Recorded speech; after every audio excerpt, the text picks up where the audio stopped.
Welcome back to Plan Like a Boss. Most entrepreneurs know they should be using YouTube to grow their businesses, but they feel overwhelmed, unsure of what to post, or afraid of being on camera.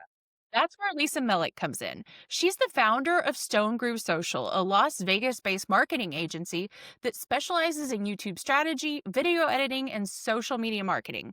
Lisa helps business owners simplify their marketing, show up with confidence, and finally turn their online presence into consistent sales so they can stop stressing about content and start thriving in both business and life. Lisa, welcome to the show. I'm so happy to have you here. Thank you so much. Thanks for having me. I am so excited to get into this with you today. Excellent. Let's start out by you telling us just a little about your story, how you got here. Okay, so YouTube, we're kind of seeing how did I get to YouTube? So Tanya and I, we've known each other a long time. So I'm going to kind of divulge our secret here. We've been friends for years. You know what? I was figuring it out. It's been almost 30 years. So we have similar backgrounds where we're musicians. We went to music school together, actually, and then we branched out and did our masters, did our doctorates at different places. But we both have that entrepreneur spirit. Being a musician, you're an entrepreneur, whether you like it or not. You are, in order to even work as a musician. We both have that experience, and I know that the music career really helped me with video. Getting on stage helped me get over the fear of what do people think? Am I doing okay on video? So my background is music originally as an entrepreneur. And similar to Tanya, I know our stories are just so similar, branching out from music into the world of online, right? Was online business and online entrepreneurship, doing things online. And I love YouTube. I've always loved YouTube since the beginning when I would perform concerts with my duo. I had a flute and guitar duo, and we would perform concerts, and I would put all these concerts on the YouTube, but I had no clue what I was doing. I would just post these concerts, hoping that people would just watch it and be inspired and have a good day. But I had no clue that we can use YouTube as a device. I mean, as what's the word for it? Just to bring people to world. You can do a lot with YouTube to bring them into your world. So not only when you get on camera, so I know a lot of you in the audience right now, you're entrepreneurs, you're business owners, you're people maybe trying to make it, maybe changed careers. You're really lucky to be here because I want to talk about how YouTube can help you, even from the very beginning, get in front of the right audience, get in front of your people, and start sharing what you do, sharing what you love, and go from there. So from music and doing that with YouTube, the shutdown, let's talk about that. So COVID happens. Everyone's world changed, right? Everyone's world changed. And as a musician, I was not considered one of the, essential? Essential workers, yeah. Essential. So it's kind of, what else am I going to do? And so that's when I started doing more online things. And I was exploring YouTube in ways of, well, how can I share other information that I know in a fun way? So one aspect of my story is I'm certified in the Enneagram personality system. So I decided to start a YouTube channel with that. And that's where I got a lot of my experience with filming and editing, and I just fell in love with the editing process of videos. It's just so fun. Now, most people are probably like, you're crazy. It takes so long and it's so complicated, and how do you do that? But I love it. And so that's kind of my introduction to the video editing world. And through all of that, I started working for a YouTuber. So I'll shout out her name because she's amazing and I love her. She's the Minimal Mom. Her name is Dawn Madsen, the Minimal Mom. She knows everything. She's been on YouTube more than a decade doing her Minimal Mom channel. So I got to just learn directly from her every day, learning how this works. And as far as bringing people into your world, and she's the queen of that. And after that, just learning from some other people in the YouTube world and then starting my own marketing agency. So this is I brought you to today is the marketing agency where we specialize in YouTube strategy, we specialize in video editing and social media marketing. And through this business, I've been able to implement all of the stuff that I've learned from throughout the years for YouTube and social media into what I'm doing. And the results are insane for YouTube for people. And I just get so excited. And that's present day. That's what I'm doing. Yeah, so Lisa and I, we went to college together. And like she said, we separated for a while. We still kept in touch. And then now it's come full circle because full disclosure, Lisa is my YouTube strategist and she is my video editor. So I only bring guests on the channel that I really believe in, and she is someone I really believe in. So as entrepreneurs, we know people tell us we need to be on YouTube, but we don't always know why. So why is it that businesses need to be on YouTube right now? That is the question. Because how many people go to YouTube every month? It keeps raising every single day, basically. But 2.9 billion people go every month to YouTube to search, watch, and enjoy videos. So if you're a business owner, why would you not be there to be found? Excellent. That's a really good point. That is a really good point. I go there all the time. So now a lot of entrepreneurs that I know, they're thinking, okay, so yeah, I know I need to be on YouTube. I know, but I don't even know where to start, or I hate being on camera. What advice do you have to those people on where to start, or what do they do if they're bad on camera? They hate it. Okay, so I'm going to tackle the first part of like, where do you start? Because that's the overwhelming part. And if you go on YouTube and you're wondering where to start, sometimes it gets confusing, and you're thinking it's going to take a lot of time. You're thinking you don't have the tech, like the gear, you don't have the cameras, you don't have the lights, you don't have the stuff you need. How do you even create the videos? How do you script all those things? So to boil it all down, when you first start, you don't need all that stuff. Like you don't need it at all. Do you have a window in your house? Like, can you sit in front of your window? And do you have a phone that records video?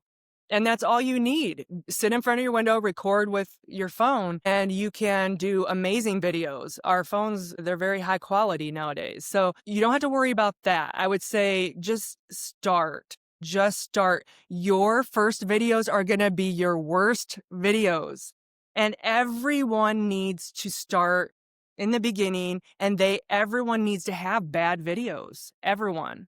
So my suggestion is just start with your phone, start with the window right there. Mics, you don't need to invest into anything really fancy. You could get a very small, little lapel mic or something that, $20. You could get that on Amazon if you really want, because sound is key as well. So that's kind of how you get started. And we'll talk about video editing because I know that's the hang up. Like that's where people get hung up. So we'll talk about that. But I want to jump over to, getting on camera. That can be terrifying for people, right? So let's talk about that. How do you get on camera and have the confidence to do this? Is to just do it. Get the reps in. Just keep doing it, and you'll get used to doing it. And you don't even have to record it at first. You could just record yourself throughout the day being on camera and just get used to the fact that it's on, that it's recording. You don't have to post it is what I'm saying. As you get used to it, your confidence grows. But I would say for people who are just completely scared about it, I want to say I guess it's 3 words. Which is 2 words. It's not 4 words about you. 4 words. Think of that sentence. It's not about you. So before you jump on, tell yourself that it's not about me. It's about the person who you're trying to help on the other side of the camera. So talk to that one person you're trying to help and take yourself out of it. And every time I do that, I'm not even nervous at all. So that's one of my top go-tos for video. What about you, Tanya? What kind of do you have any advice? I totally agree with you on that. As far as getting confident on camera, you just have to do it. You just have to get used to it. And those first videos, I go back and look at my first videos and they're so cringy. So cringy. But the fastest way that you can learn to do something is by doing it. We both know as entrepreneurs and everybody out there listening to this, you can take all the courses in the world, but nothing is going to prepare you like on the job training. And that comes to video as well. One hack that I had when I first started out getting comfortable is I have this little monster that I picked up at like Home Goods or something for Halloween. And it was in my office. And I just sat it in the chair across from me. And I talked to the monster. And now I just talk to the camera like there's somebody there. It's not a big deal. But I've been doing this a while and I've been growing my YouTube channel for over a year now. And it's, practice. You get better at it. And you're my editor. You've seen that I've gotten better at it. And back to the equipment situation too. People, you watch these YouTube videos. Oh, you need all of this lighting set up and you need this and you need that. I literally started with my phone and a $20 lapel mic, like Lisa said. Now I've upgraded my microphone now and I use a $100 lapel mic and it gets a lot better sound. But all of my first videos were just fine with that lapel mic. And as far as lighting is concerned, I own fancy lights and I don't even use them because they don't give me the lighting that the window that I'm sitting in front of right now give me. I'd still record in front of a window. So yeah, 100%. Yeah. Same here. I prefer natural light from the window more than anything. Okay, so now I know that let's talk about the video editing side of things because for me, this was a no-brainer for me.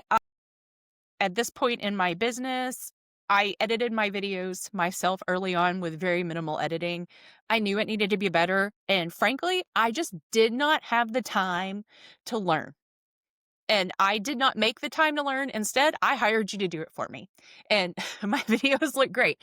But say people don't have the budget to hire somebody to do it all the time because video editing is not cheap. It's not inexpensive. What are a few things that they can do easily on their own? Like what software should they be using? What matters when it comes to editing versus what doesn't? Yeah, that's a great question.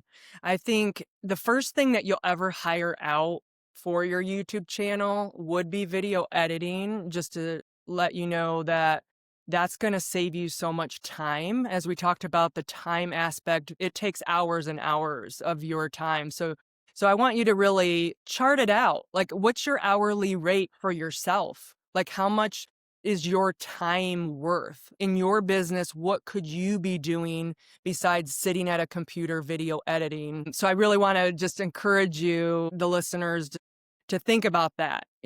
What's your time worth? And so that would be the first hire for a YouTube channel. But say you just started out and you're like, there's no way, I have no money, I can't hire. You would start out with a simple system. I'm not going to tell you to go over and do Premiere Pro, which that's the system that I use, but it takes months, if not years, to be an expert on it, as well as like DaVinci Resolve or any of those systems. You can do it simply on a free editing software. So I used to always recommend CapCut. They've had their issues if you haven't heard about all the things going on with that as far as using your content. So you just have to kind of look at what their laws are right now, or what kind of read through what's happening. So I'm not using CapCut right now, but there's other programs. There's one that I say we because my daughter actually is also doing a YouTube channel. I'm not going to promote it, but she's started one,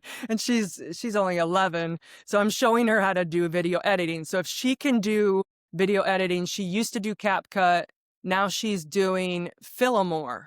So if you've heard of Filmore, I really like it because it's similar to CapCut. So it's a very easy software to learn. You could do it on your phone. You could do it on your computer. It's fine. And minimal edits are okay. To get you started, I don't want you to be overwhelmed. Do the minimal edits. Just like what you said, Tanya, doing minimal edits got you going, right? In the beginning. And it was perfectly fine. It was good. So that's why I'd encourage people, do as much as you can, but the time aspect is the the bottleneck for will be the bottleneck in your business. Oh, yeah, it was totally the bottleneck in mine, and I use DaVinci Resolve, and when I do a little bit of my video editing because I Lisa does my main 4 videos a month, and then the additional ones I edit and put up, but they're very, very simple, usually top-down filming plan with me's, so they sometimes I don't edit them at all, they just go up as they are. But those don't require B-roll or anything like that, but I don't know if you've used Descript for any video Yeah. editing? I have used it I was using it a little bit for podcast editing, and what I like about it is it has a text editor. So you can go out and cut out all the ums or anything pretty quickly and easily, and they give you, like, so much for free to start out with, and then you have to pay after that. Yeah, Descript is a really good software. I love it for that reason. With the text, you can visually see just all of those words. You just want to cut them out, and it's very quick and easy. And it's a good software. Excellent. So now talk to me about long form versus short form content, and specifically, what kind of videos should people be making? Because I know they're probably out there going, I'm an entrepreneur. I run a plumbing business. What's there about plumbing on YouTube? Or, I'm an attorney and I'm an injury attorney. What kind of videos should I be making? Okay, that's a good question. Can I jump back for a second for the Of editing course. question? Of course. I'm in editing world right now. I'm thinking of all the editing because I want to be helpful to everyone as far as which programs to use. Use the one that you have. And so if you're an Apple person, you have an Apple computer, you have it right on there, right? The software. That's how I got started. Yeah, my very first ones were done on iMovie on my Yep. computer. Yep. That was my very first, the way I edited, and it's great. It's fine. It's do iMovie, do it. So whatever you have, go ahead and do it. That was my 2 cents with that. Okay, so let's jump into another question. Okay, so do you mind repeating it for everyone for me? Yes, of course, of course, of course. So you have entrepreneurs out there, and what kind of videos should they be making? What what topics should they be covering? Because people who listen to podcasts, they do a little bit of everything. So say you're a plumber or you're a lawyer or you're a hairdresser.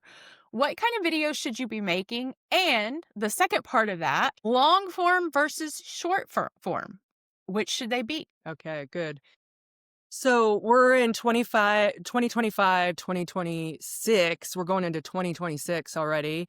And we are in a great spot. If you're a brand new creator, it's the perfect place to be. The algorithms on most of the platforms are favoring the views. They're favoring what kind of content. So the idea of is the most important. Like, what are you talking about? Are people interested in it? And so people will find you on YouTube on the discover page. Like, that's the main thing that we need to focus on right now, is having a really good thumbnail that they'll see that picture and it will intrigue them, maybe with just a couple words, 2 to 3 words on the thumbnail that makes them intrigued, coupled with the title, having an intriguing title. But you know how you scroll on YouTube and you see that's how you're going to gain views and people wanting to watch the rest of your content, and they'll binge your content that way.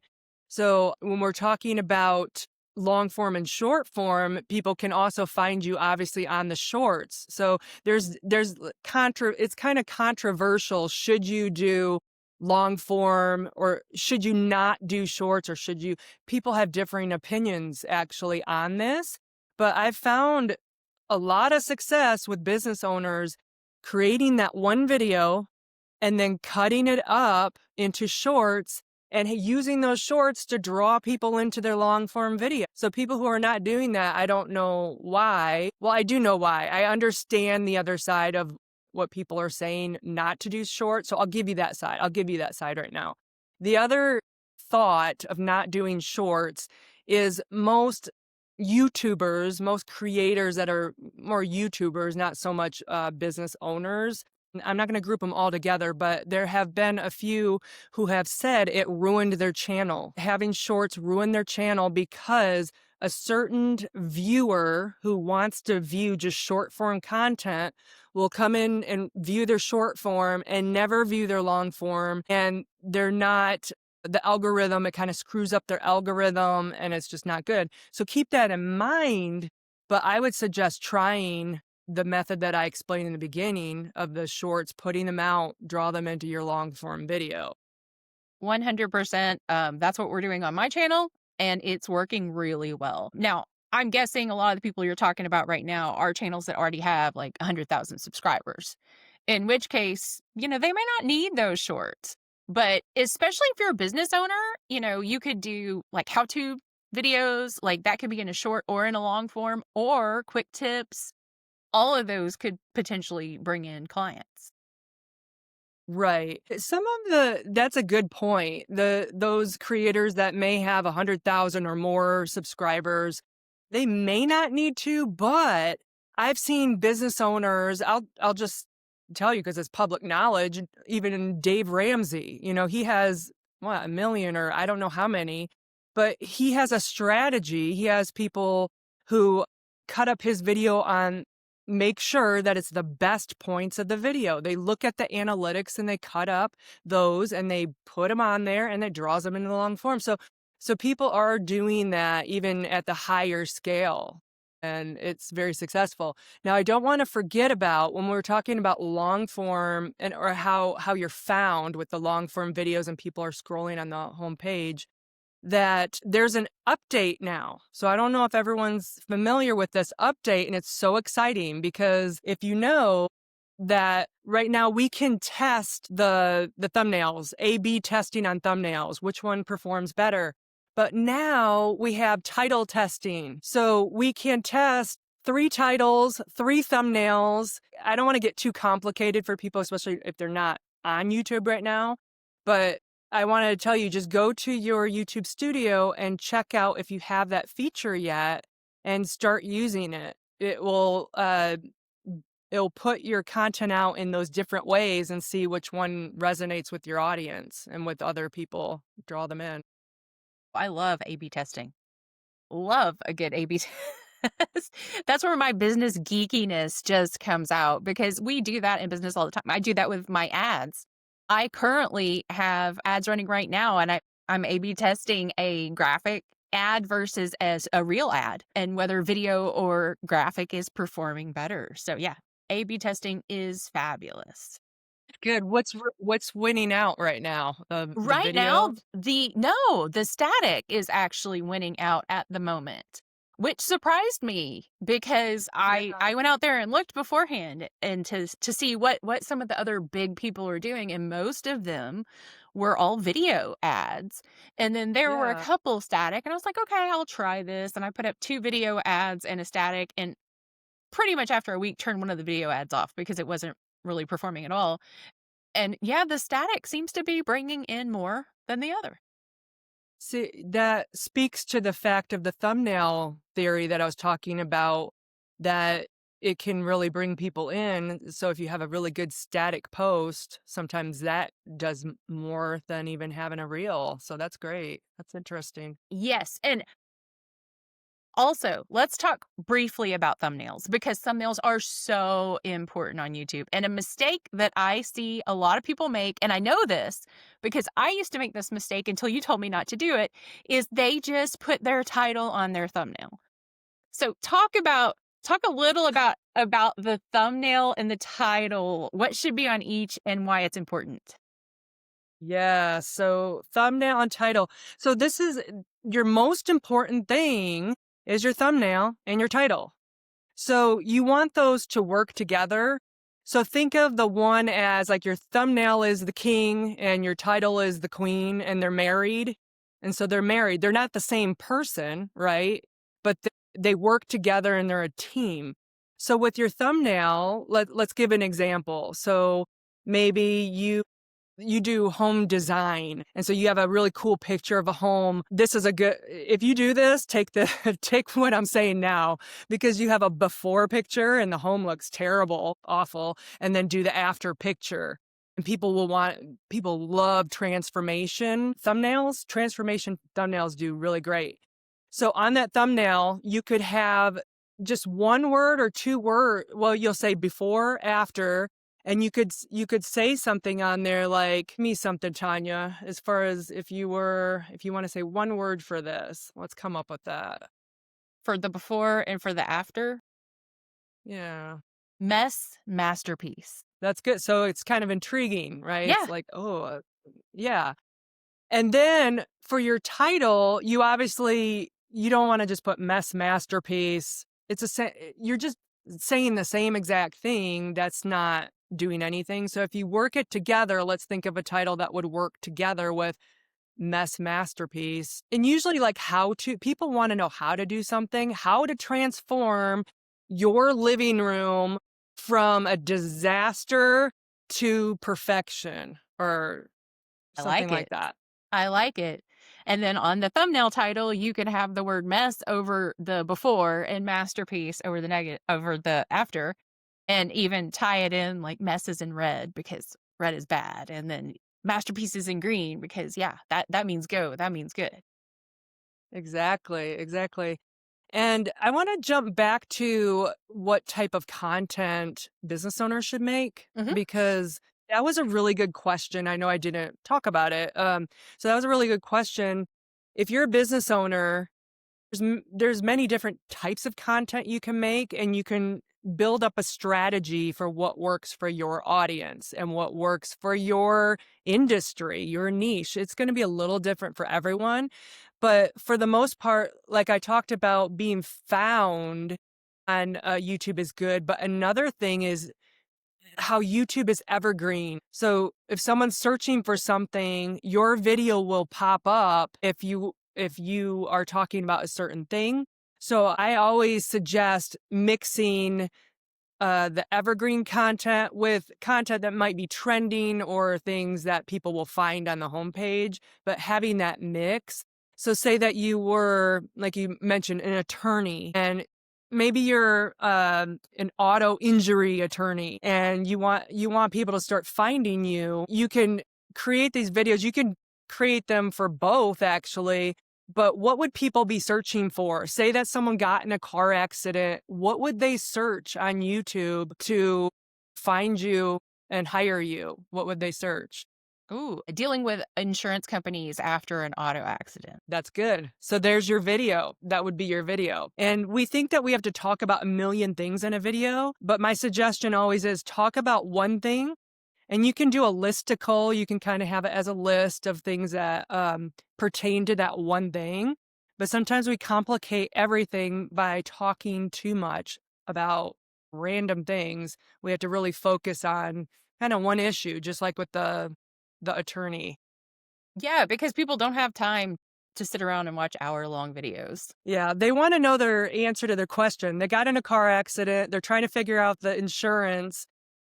They need to know an answer now so they can get on it, get on with their life, and that's what they come to YouTube for. So you can think of anything with your business, think what are people asking me all the time about? What am I talking about constantly?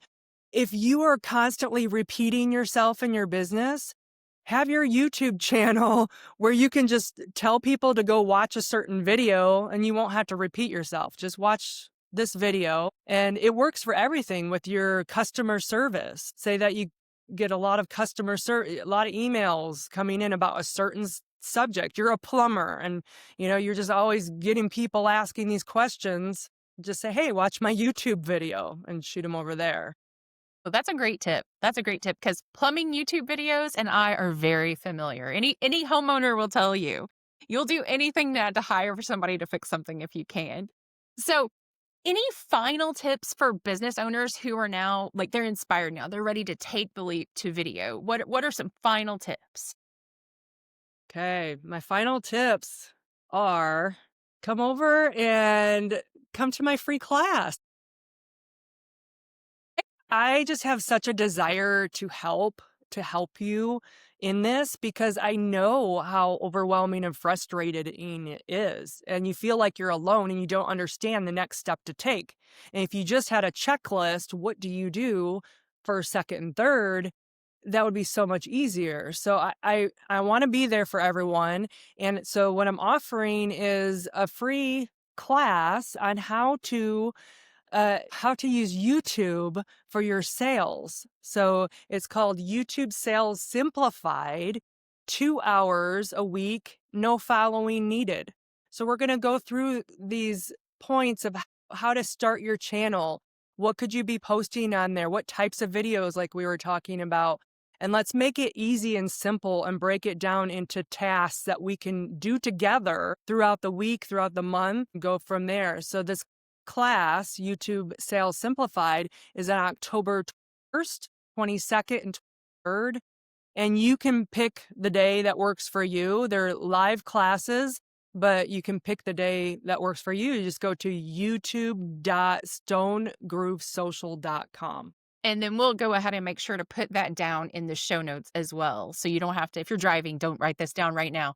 They'll be in the show notes. You can check that out, no problem. And just one more plug for Lisa for me. And this is not sponsored. Lisa's not paying to be on here. She's not giving me any sort of discount on my editing. This is just because I value what she does and I think everybody could benefit from it.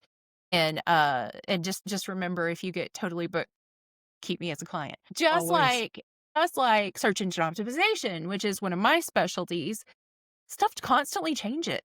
And because of that, your strategy has to change too. So having a YouTube strategist in your back pocket can help you grow. It can help you continue to be seen. I know that I've messaged Lisa and been like, hey, these videos aren't performing as well. Let's hop on a call and come up with a new strategy to try out. So it's definitely worth it. It's a worthwhile investment and saves you a ton of time. Thank you. Thank you. Thanks. Well, it's been great having you on here. Hopefully everybody got a good nugget of wisdom out of this and they will sign up for your masterclass. So get out there, get on YouTube, and in the meantime, keep planning like a boss.